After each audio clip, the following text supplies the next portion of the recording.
Hello everyone, welcome to your own channel Adarsh English classes. So बच्चों, आज हम लोग क्लास 6 के संस्कृत का सैम्पल पेपर डिस्कस करने वाले हैं। आप यहाँ देख सकते हो, केंद्रीय विद्यालय संगठन रांची संभाग का है और ये संक्रांत परीक्षा 2020-24 टू 25 का है। ठीक है, ये अभी आपके अपकमिंग एग्जामिनेशन के लिए बहुत ही ज़्यादा फ्रूटफुल प्रूफ होने वाला है। आप इस सेट को लगा कर जाएँ, आपके बहुत सारे 70% क्वेश्चंस कवर अप हो जाने वाले हैं। राइट, तो चलिए हम लोग देखते हैं।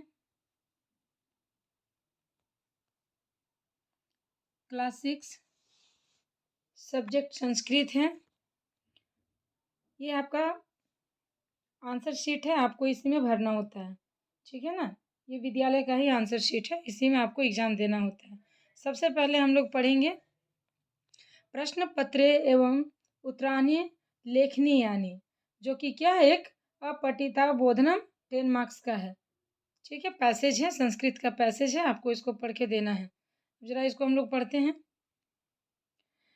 कह रहा है कि निम्नलिखित अनुच्छेदम पठित्वा पदंत प्राश्नाम उत्तराणी लिखत। सबसे पहला अयोध्या राजा दशरथ आशित। ठीक है, अयोध्या के राजा दशरथ थे।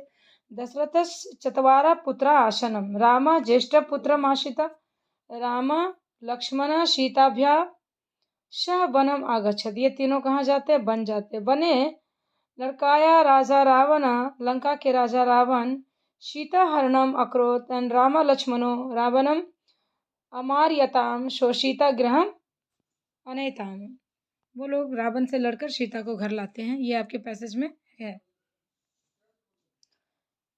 अब सवाल बनता है एक पदेन उत्तरम। ठीक है, एक पदेन उत्तर, एक पद में उत्तर देना है। जैसे पहला सवाल है क ज्येष्ठीय पुत्रम, तो ज्येष्ठ मतलब होता है बच्चों बड़ा, सबसे बड़ा कौन था? ठीक है, चलिए इसका आंसर हम लोग कर लेते हैं।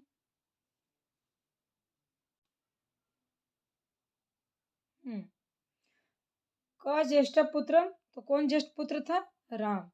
ठीक है, अगला है राम कुत्र आगछत।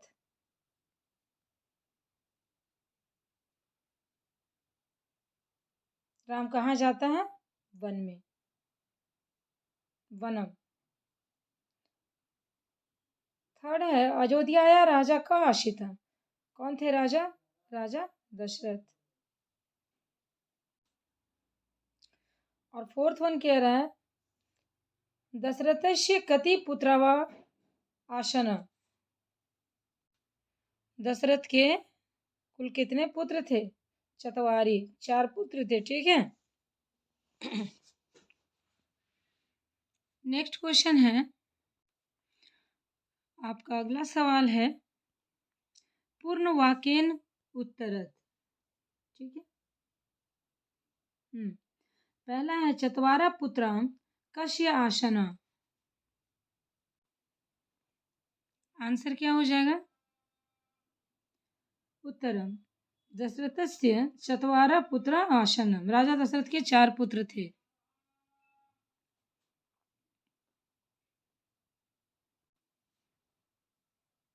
अगला सवाल होगा बने किम अभवत। वन में क्या हुआ था? जब वो लोग बन गए थे तो वन में क्या हुआ था? तो हम लोगों ने देखा है ना कि वन में क्या हुआ था। बने लंकाया राजा रावण सीता हरणम अक्रोत। क्या किया था वन में? सीता को हर ले गया था रावण। चलिए इसका आंसर देखते हैं। सो इसका उत्तर हो जाएगा बने लंकाया राजा रावण सीता हरणम आक्रोत।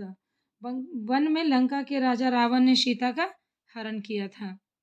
नेक्स्ट सवाल है, अगला सवाल है उचित विकल्पम चित्वा उत्तरत। ठीक है, इसमें से आपको उचित आंसर ढूंढ के देना है। सवाल कह रहा है अयोध्या राजा दशरथ आशित एंड अश्मीना वाक्य क्रिया पदम किम। तो इस वाक्य में क्रिया का पद क्या है? 4 ऑप्शन है, अयोध्या राजा दशरथ और आशित। ठीक है, तो इसमें क्रिया का पद बोल रहा है, क्रिया जिसमें कुछ काम होना चाहिए होता है। अयोध्या क्या हो जाएगा? प्लेस हो जाएगा, नाउन। राजा नाउन हो जाएगा, दशरथ भी नाउन हो जाएगा, इट मीन्स कि सारा संज्ञा हो जाएगा। आशिता ये हमारा क्या हो जाएगा? क्रिया का पद हो जाएगा। So option will be your correct answer, option E will be. चलिए इसका प्रॉपर आंसर देखते हैं हम लोग। अब आप लोग यहाँ देख सकते हैं कि ऑप्शन ई क्या है, आशिता, ये आपका आंसर है। इसमें एक और सवाल है, इसका अगला सवाल है, कनिष्ठ इति पदस्य विलोम पद किम। कनिष्ठ का विलोम पद क्या होता है? विलोम मतलब उल्टा, अपोजिट है ना, एंटानिम क्या होता है? कनिष्ठ मतलब होता है सबसे छोटा, तो सबसे छोटा का यहाँ पर क्या हो जाएगा? देख लो ऑप्शन, क्या रावण होगा, ज्येष्ठ होगा, हरणम होगा, राम होगा, कौन हो जाएगा? तो कनिष्ठ का ज्येष्ठ हो जाएगा। कनिष्ठ मतलब छोटा और ज्येष्ठ मतलब बड़ा। आंसर विल बी ज्येष्ठ। खंड ख, खंड ख में क्या है? रचनात्मक लेखनम। ठीक है, 10 मार्क्स का है ये। खंड क में रचनात्मक लेखनम है, उसमें हमको देखना है कि क्या क्या करना है। ठीक है, पहला बोल रहा है कि परिच्छेदे पटिकात उचिते क्रियारूपे रिक्त स्थानानि पूरयन्तु, रिक्त स्थानानि पूरयन्तु। तो जो खाली जगह है, इन सारे वर्ड्स का यूज करते हुए उनको एकदम एप्रोप्रिएट मैनर में आपको फिल करना है। सही है, सही है। चलिए, गलती नहीं करना। आप लोग इसको देखिए, पढ़िए। यदा अध्यापका कक्षाम् आगच्छति तदा प्रथम सर्वे डैश उपचारवाक्येन तम डैश, यदा स वदति तदा स सर्वे डैश, तस्य सूचनानुसार पाठः डैश गृहपाठः डैश, परस्परवार्तालापनं न डैश, प्रश्नस्य उत्तरं डैश, संशय डैश, तस्य उपदेशम डैश, वही माँ। ठीक है, तो यहाँ 10 के 10 हैं और इनमें से आपको भरना है कौन सा कब कब कैसे कैसे होगा। चलिए देखते हैं।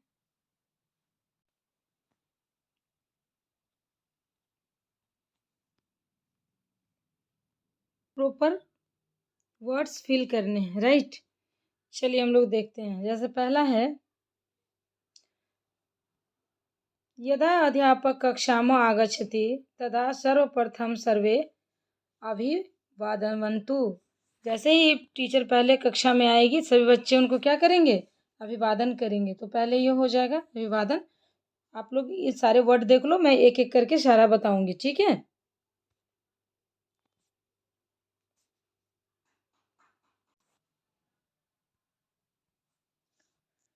टीचर जब कक्षा में आए तो सबसे पहले उनका क्या करे?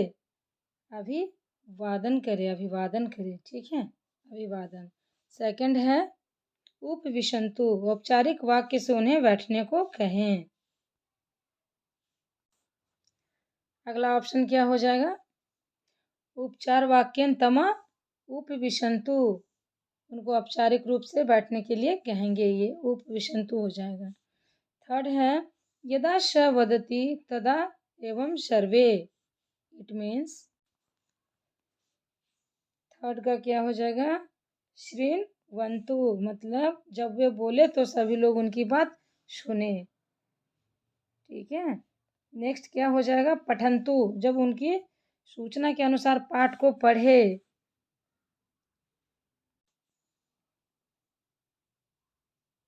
पाठ को पढ़े, पठन्तु, तत्सूचनानुसार पाठ पठन्तु, राइट। इसके बाद है डैश गृहपाठ। गृहपाठ मतलब क्या होता है? होमवर्क, होमवर्क लिखना होता है, ठीक है ना। तो यहाँ क्या हो जाएगा? लिखन्तु गृहपाठ, ये आपका लिखन्तु हो जाएगा यहाँ पे, लिखन्तु।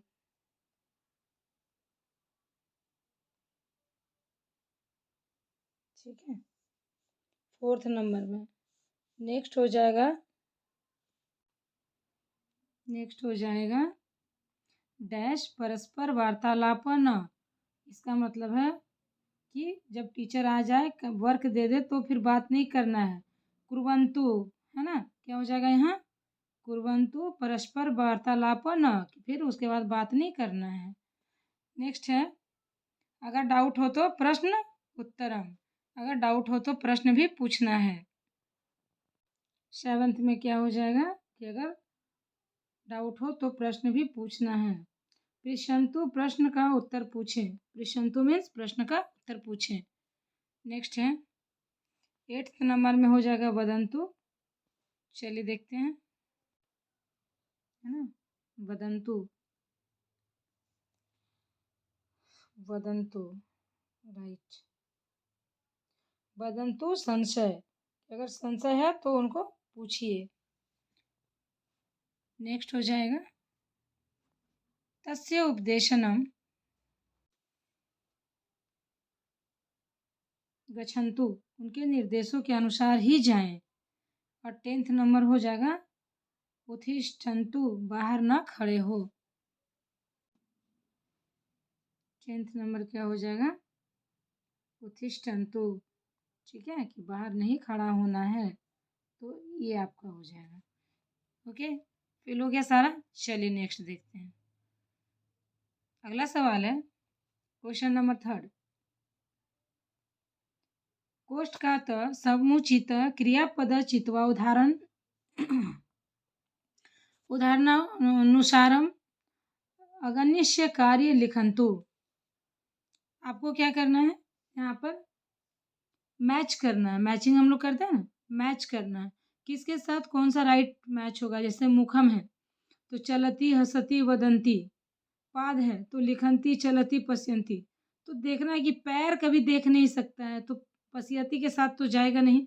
अब आपको यहाँ पर क्या करना है, करेक्ट मैचिंग करना है। जैसे एक आपके लिए दिया है यथा, एक दे दिया है कि नयन है, नयन, तो नयन क्या करेगा, पश्यति करेगा, क्योंकि आंखों का काम ही है देखना, वो देखेगा, तो नयन के साथ पश्यति जाएगा। इसी तरह मुख के साथ क्या है, पाद के साथ क्या है, कर्ण के साथ क्या है, नासिका के साथ क्या है, यू हैव टू मैच। तो अब आपको मैच करना है। चलिए देखते हैं क्वेश्चन नंबर 3, ठीक है।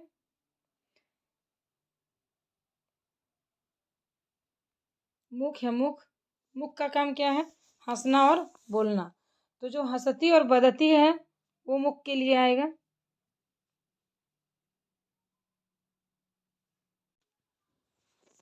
ठीक है, ये देखो प्रॉपर आंसर। मुख का क्या काम है, हंसना बोलना, ठीक।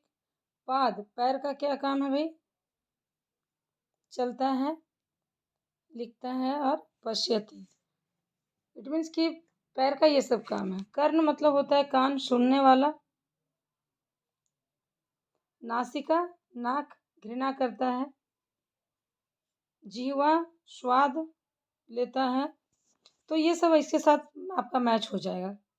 आप इसको ध्यान से देख लो। चलिए हम लोग क्वेश्चन पेपर पर चलते हैं। आप लोगों के बेटर अंडरस्टैंडिंग के लिए ये देखिए, सबके मैं हिंदी भी लाई हूँ। उदाहरण के अनुसार उचित क्रियापद सोचकर लिखिए, ये आपका सवाल कह रहा था।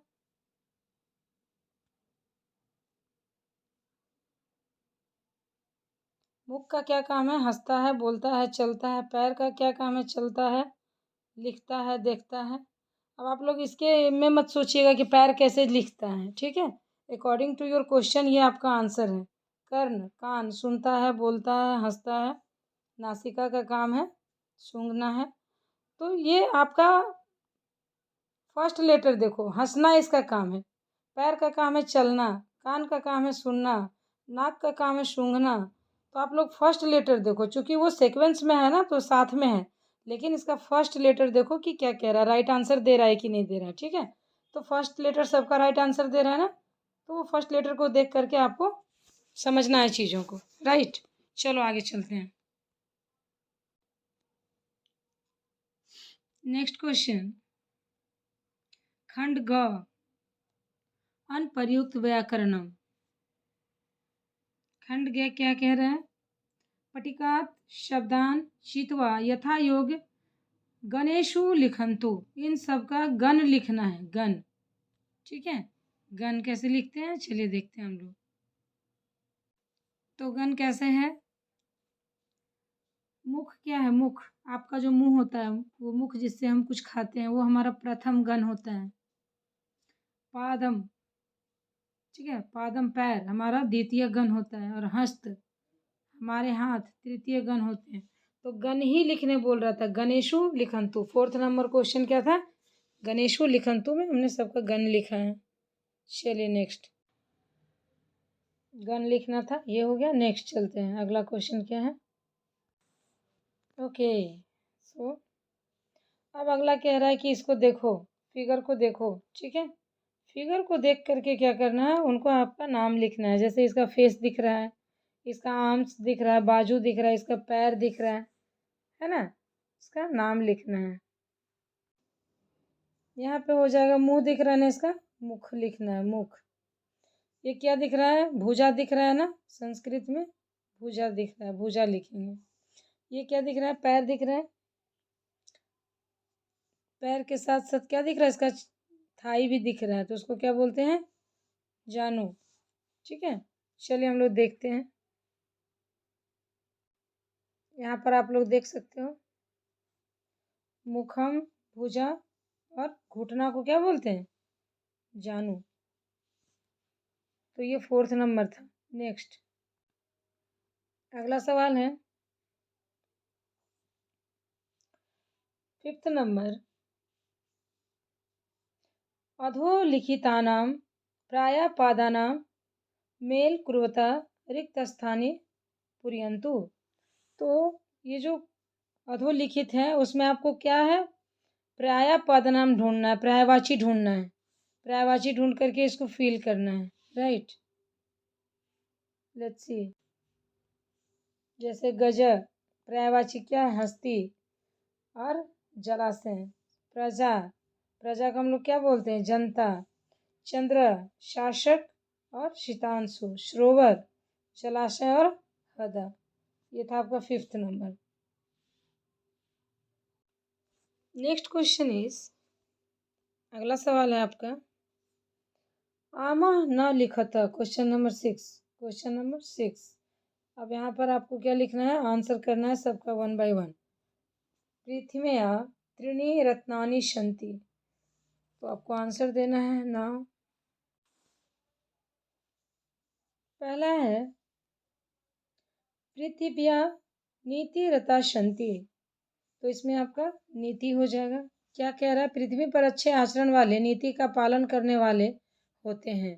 तो नीति का अर्थ यहाँ सदाचार या सही आचरण होता है। दूसरा है विद्या ददाति, विद्या विनयम विनयम ददाति।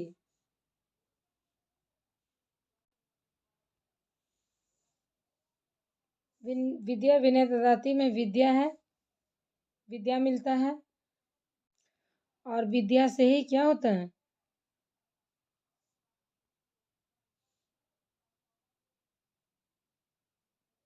शिक्षा विनम्रता प्रदान करती है। यहाँ विद्या का अर्थ क्या है? ज्ञान है। विद्या का अर्थ ज्ञान है। अगला है उद्यम। तो उद्यम क्या है? उद्यम कार्याणि नाशयन्ति। कि उद्यम जो होता है, परिश्रम के बिना काम नष्ट हो जाता है। उद्यम का अर्थ होता है परिश्रम या मेहनत करना। तो मेहनत नहीं करने से आपका काम नष्ट हो सकता है। तो ये तीनों का मीनिंग हो गया, मीनिंग के साथ फिलअप भी हो गया। Right, next question number 7। अधोलिखितेभ्य वाक्येभ्य अवयव पदानि चित्वा लिखन्तु। सबका क्या लिखना है? अवयव पद लिखना है। और यहाँ पर आपके लिए एक दिया, यथा बिड़ाला गृहस्थ अंतः प्रविशति। तो अंत है, यहाँ हो गया है अवयव पद। नेक्स्ट है अमित गृहात् बलि गच्छति। एक वानरा वृक्षस्य उपरि तिष्ठति स फलानि अधः क्षिपति। इन सब का आंसर हो जाएगा, इसमें अमित गृहत वही गच्छति। इसमें गृहत जो है ये अवयव पद है, जो कि हमें फाइंड आउट करना था। ठीक है, सेंटेंस क्या बनेगा? अमित घर से बाहर जाता है। यहाँ गृहत अवयव पद है जिसका अर्थ होता है घर से। ठीक है, तो अवयव पद ही ढूंढना था हमें। नेक्स्ट है एकः वानरः वृक्षस्य उपरि तिष्ठति। एक बंदर वृक्ष के कहाँ बैठा है? ऊपर बैठा है, पेड़ के ऊपर बैठा है। तो यहाँ पर अवयव अवयव क्या हो जाएगा? ऊपरी हो जाएगा। बंदर पेड़ के ऊपर बैठा है, जो किसी वस्तु के ऊपर की स्थिति को दर्शाता है वही अवयव पद कहलाता है। नेक्स्ट है अध। अध श फलानी अध क्षिपति। वह फल नीचे गिरता है। तो यहाँ पर जो अध है वही हमारा अवयव हो जाएगा, जो किसी वस्तु के नीचे गिरने को दर्शाता है। नेक्स्ट 3 थे, फिनिश हो गए। नाउ अथवा में भी एक सवाल है, चलिए इसको देखते हैं।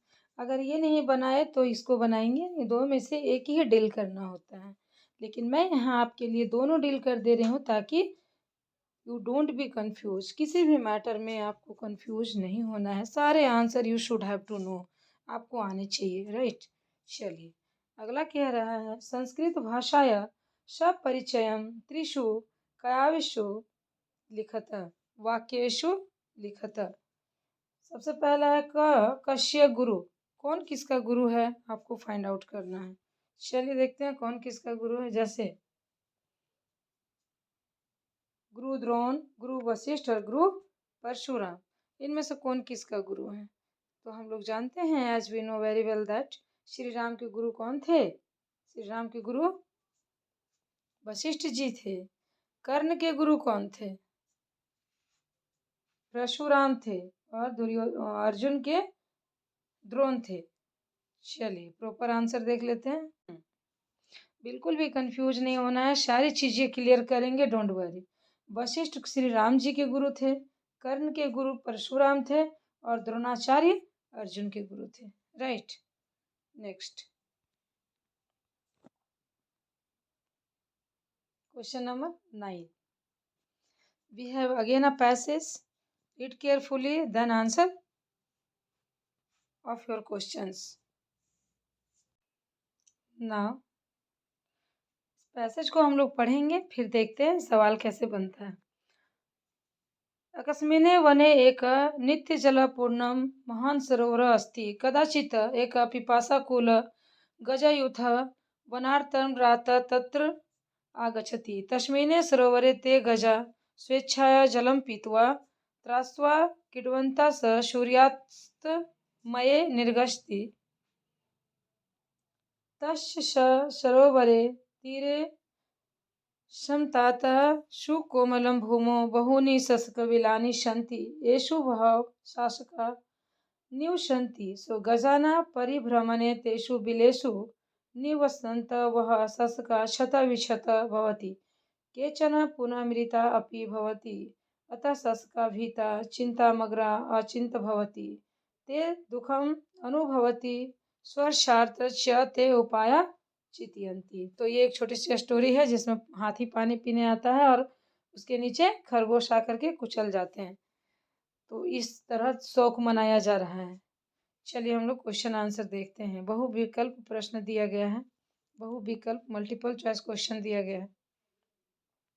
वने कस्य सरोवरे वर्णन अस्ति। वन में किस तरह के तालाब का जिक्र किया गया है?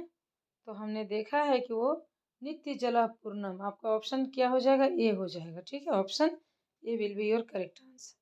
दूसरा पूछ लिया है गजयूथ किम किम थर्मम आगच्छति। तो किस लिए वो लोग आ रहे थे? किस लिए आ रहे थे? वो जल पातुम के लिए, जल पीने के लिए आए थे वो लोग, राइट। ऑप्शन ओ जल पातुम, जल पीने के लिए आए थे। गजाना परिभ्रमणेन के क्षतविक्षता भवति। हाथी के परिभ्रमण करने से किसको नुकसान हुआ? किनकी घायल हुआ? कौन घायल हुआ था? गजा के आने से कौन? ऑप्शन बी शासका घायल हुआ था। छोटा सा खरगोश घायल हुआ था। अगला है तटे अत्र विभक्ति का। तटे है उसका विभक्ति क्या है? इसका आंसर ऑप्शन ग हो जाएगा, मीना। ते है यहाँ ते, ते अत्र विभक्ति का, मीना हो जाएगा इसका ऑप्शन।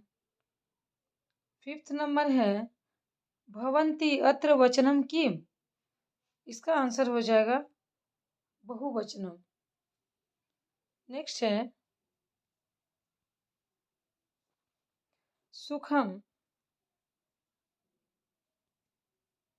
इति पदस्य की विलोम पद अत्र प्रयुक्तम, आंसर विल बी सुखम इति पदस्य की विलोम, तो सुख का विलोम क्या होगा, दुख। ठीक है, विलोम पूछा है, विलोम मतलब हमेशा उल्टा होता है, सुख का विलोम दुख हो जाएगा। 6 क्वेश्चन नंबर 10 अधोलिखितो श्लोको पठित्वा पत्तानां प्रश्नाम उत्तराणि लिखत। पहला श्लोक दिया है अभिवादनशीलस्य नीत वृद्धोपसेविन चत्वारि तस्य वंदते आयुर्विद्या यशोबलम। इसके बाद आपको आंसर करना है, पूर्ण वाक्य न उत्तर। ठीक है, वाक्य में उत्तर देना है लिख के। कह रहा है कि अभिवादनशीलस्य नित्य कानि चत्वारि वर्धते, तो आपका आंसर क्या होगा, व्यक्ति अगर अभिवादनशील हो तो चार क्या क्या चीजें होती है जो बढ़ती रहती है, तो आपका आंसर हो जाएगा अभिवादनशीलस्य नीतम आयुर्विद्या यशोबलम। आयु बढ़ती है, विद्या बढ़ता है, यश बढ़ता है और बल भी बढ़ता है। ये चारों चीजें उस इंसान का बढ़ता है जो बड़ों का आदर करते हैं, अभिवादन करते हैं। ठीक है, नेक्स्ट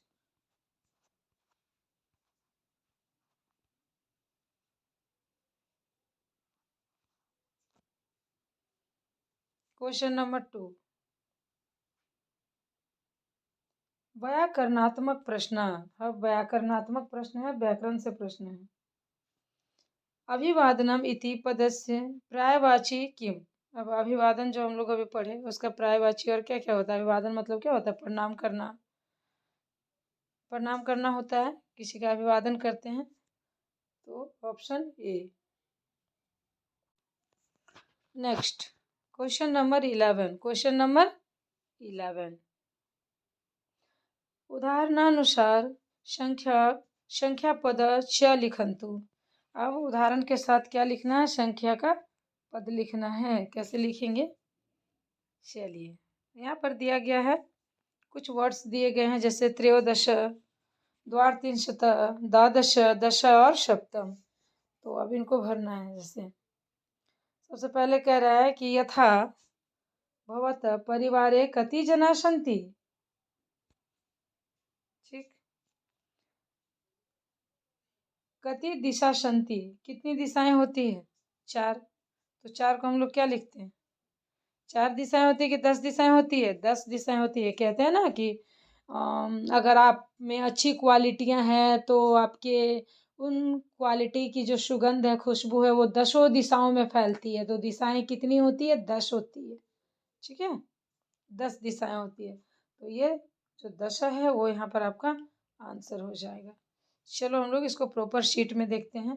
सप्ताह में कितने दिन हैं, वर्ष में कितने मास हैं, आपके मुंह में दांत कितने हैं और स्वर कितने हैं। चलो ये सब हम प्रॉपर वे में देखेंगे। You can see clearly this is your answer. सवाल कह रहा है कति दशा सन्ति, 10 दिशा होता है। सप्ताह कति वासरा भवंती, कितने दिन होते हैं सप्ताह में, तो सप्त दिन, 7 दिन। वर्षे कितने मासा भवंती, द्वादश, 12। द्वादश मतलब 12 मास होते हैं। भवा कति दंता सन्ति, दांत कितने होते हैं तुम्हारे मुंह में, तो द्वात्रिंशत्, इसका मतलब होता है 32। 32। स्वरा कति भवन्ति, त्रयोदश। त्रयोदश मतलब 13। देखो स्वर कितने होते हैं, 13 होते हैं। ये देखो, ये आपके बेटर अंडरस्टैंडिंग के लिए हमने करके रखा है। वर्ष में कितने महीने, आपके कितने दांत होते हैं, द्वात्रिंशत्, स्वर कितने होते हैं? त्रयोदश, 13 होते हैं। नेक्स्ट, नाउ क्वेश्चन नंबर 12, वाक्य शुद्धम अशुद्धम वा इति सूचयन्तु, कि वाक्य शुद्ध है चाहे अशुद्ध है, जैसा भी है आप यहाँ पर लिख दीजिए। ठीक है, इन ब्लैंक्स में लिख दीजिए। ओके, पहला है, बहुत ध्यान से देखिएगा, थोड़ा सा कंफ्यूजिंग है। अहम कर्णाभया भोजन करोमि। कर्णाभया क्या होता है? एक फूल होता है। कह रहा है कि मैं इस कर्णाभया फूल को खाता हूँ, तो ये आपका क्या हो जाएगा? अशुद्ध हो जाएगा, अशुद्ध। कर्णाभया फूल ऐसा है जिसको कोई खा नहीं सकता है। ठीक है, अहम नासिका द्वारा सांस स्वीकरोमि, कि मैं नाक से सांस लेता हूँ।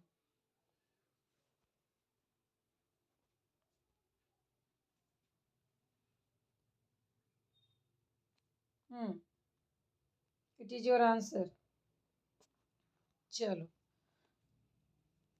शुद्ध अशुद्ध वा इति सूचयन्तु बताना है। अहम कर्णिकार भोजन करोमि, अशुद्ध है, शुद्ध नहीं है ये।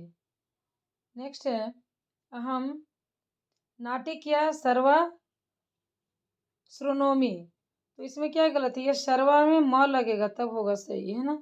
इसमें सर्वाम हो जाएगा तब सही होगा, नहीं तो अभी ये अशुद्ध है। अभी ये क्या है? अशुद्ध है। अहम अंडकुशा गणना करोमि, अंडकुशा को कभी गिना नहीं जा सकता है, तो ये भी क्या हो जाएगा? अशुद्ध हो जाएगा। अगला कर, अहम नैनाभ्याम वस्त्राणि करोमि, कि मैं आँखों से कपड़ा पहनता हूँ। आँखों से कोई कपड़ा कैसे पहन सकता है? और इसको शुद्ध कर दिया है। बच्चों, इसका मतलब है कि आँखों से पसंद करता हूँ, आँखों से कपड़े को पसंद करता हूँ, इसीलिए इसको शुद्ध किया गया है। सही है ये। अहम हस्ताभ्याम कार्य करोमि, मैं अपने हाथों से काम करता हूँ। Obviously everybody can do each and every kind of the work with their hands, तो अपने हाथ से ही सब लोग काम करते हैं, ये शुद्ध है। तो ये था आपका शुद्ध अशुद्ध वाक्य भी आता है, आपको प्रॉपर वे में देखना होगा। आपके बेटर अंडरस्टैंडिंग के लिए देखो, यहाँ कर्ण का भोजन क्यों नहीं कर सकता हूँ? क्योंकि कर्ण का फूल को खाता हूँ, जो कि अशुद्ध है। क्यों? क्योंकि कर्णिकार का फूल जिसका भोजन नहीं किया जा सकता है। अहम नाटकीय सर्वा सर्वनौमी में कौन सा गलत है? तो वहां पर सर्वा नहीं होकर के सर्वनम होगा। ठीक है, ये हो जाएगा आपका। अहम अंडकुशा गणना करोमि, तो अंडकुशा वाला भी अशुद्ध है। क्यों? क्योंकि वो हथियार होता है जिसको गिना नहीं जा सकता है। तो इस तरह थे 3 अशुद्ध और 2 शुद्ध था। Now next come to the question number 13। ये आपका सैंपल सेट का लास्ट क्वेश्चन है बच्चों। ठीक है, इसमें क्या कह रहा है? चित्राना नामानि लिंगानि च लिखन्तु, तो चित्र में जो जो कुछ है उनका क्या लिखना है? नाम लिखना है, लिंग लिखना है। ठीक है, तो नाम और लिंग लिखना है। चित्रस्य नामस नाम किम और लिंग किम, तो नाम भी लिखना है और लिंग भी लिखना है। सबसे पहले क्या दिख रहा है? देखो जरा, शेर। शेर है, शेर का नाम लिखेंगे और उसका लिंग लिखेंगे। नेक्स्ट है फ्रूट्स है, और फिर उसके बाद उसका लिंग भी लिखेंगे। फिर उसके बाद एक विमेन है, सबका लिखेंगे। तो संस्कृत में कैसे लिखेंगे? यहाँ देखो, सिंह, क्या लिखेंगे? शेर का सिंह, और ये क्या है? पुलिंगम। शेव, शेव को क्या लिखेंगे? फलम, और ये नपुंसक लिंग है, ये ना तो स्त्रीलिंग है ना ही पुल्लिंग है, ये क्या है? ये न्यूट्रल लिंग है, न्यूट्रल। उसके बाद महिला है, महिला है तो महिला को क्या बोलते हैं? चित्र में चित्र का नाम है नारी, और ये स्त्रीलिंग है। ठीक है, चलो, I think we have finished all questions of your sample set. और ये आपके एग्जाम के पॉइंट ऑफ व्यू से बहुत ही ज़्यादा इम्पोर्टेंट है। आपके सारे क्वेश्चन आने के पूरे पूरे चांसेस बन रहे हैं। सीबीएसई भी यही चाहती है कि अगर बच्चे तरीके से पढ़ेंगे, एक सीक्वेंस में पढ़ेंगे, तो वो अपने एग्ज़ाम को 110% बेटर वे में क्रैक कर पाएंगे। ठीक है, तो आई होप कि ये वीडियो आप लोगों के लिए बहुत ज़्यादा हेल्पफुल हो, और आप लोग बहुत अच्छे से एग्ज़ाम दीजिए, बहुत सारे मार्क्स गेन करिए, यही मेरी कामना है आप लोगों के लिए। Thank you, thanks for watching. आप लोग इस सेट को ज़रूर करके जाएं।